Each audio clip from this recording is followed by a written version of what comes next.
Sana zaten neymiş oldu? Ne oluyor bapta? Nima degan kelishgan?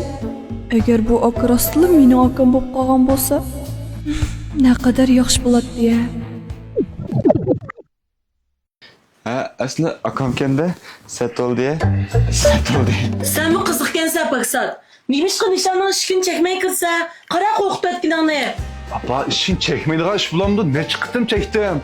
Bu işine sada çıkmagan ekan biraz bo'lib qolmasin deb. Ensirab kirsam Sen mi şu nişan? Bu oğal oldurup, bu nimanda qo'rqincha qolib qolding deymi? shu emasmi? Nem bo'ldi ekan debdim tiqa. Voy voy. Ha bo'ldi. Kömeye kaptı mı?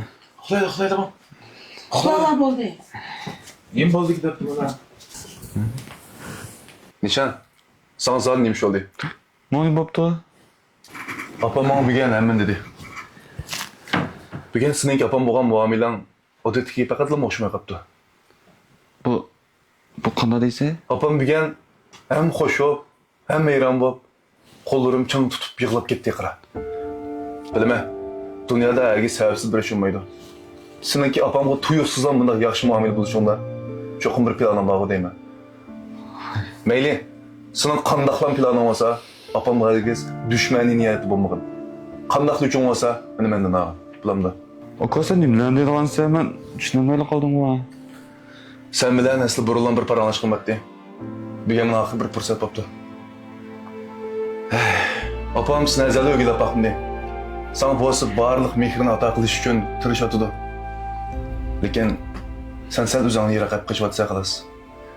Bilma, mening dadam kichikimda tugab ketgan. Lekin sening apang tugab ketgan endi 1 yildan bo'libdi. Hissiyotini tushunma. Cho'ng vaqtida tugab ketgan bilan kichik vaqtda tugab ketganning o'rtaligida cho'ng farqi bor. Uning ustiga sen hozir naqashda qarshilish psixikasi sal kuchayotgan mezgillar. Senden ağırmayma, sana işin kichik. Uning ustiga men seni o'zimning yinasida ko'raman. Sho'ng men bir qitim va'da bergan ma'qulmi? Apamning ko'ngliga hargiz azob bermagan. Muhimi bugungi sana yaxshi muomalaringdan apam to'lim xo'shib, qo'llarimni chang tutib turib ko'zi chiqib ketdi qara. Sho'ng men bir va'da bergan. Apam hargiz yomon niyat bo'lmagan. Ma'qulmi? Bakira marketdagi tozliqqa sotib baqdingizmi? Har xil sarxil mallar bor. Agarda yumshoq ham nefis tozliqqa ishlatmoqchi bo'lsangiz, Bakirani tanlang. Ma'qul aka, ben sana va'da berey. Rahmat sana uka. Unda asman chiqib boramaylik ya. Boldiroq uxlama. Ma'qul.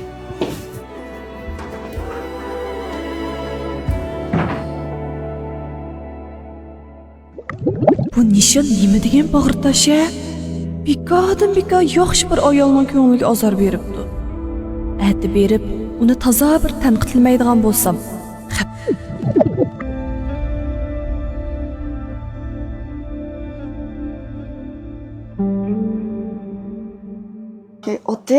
Oti! Kızım. Bu filmning davomini biz o'z ovoz salonidan ko'rib, salon nomeri 5 I'm not that easy to tame. You should see me under these lights, all my tears turn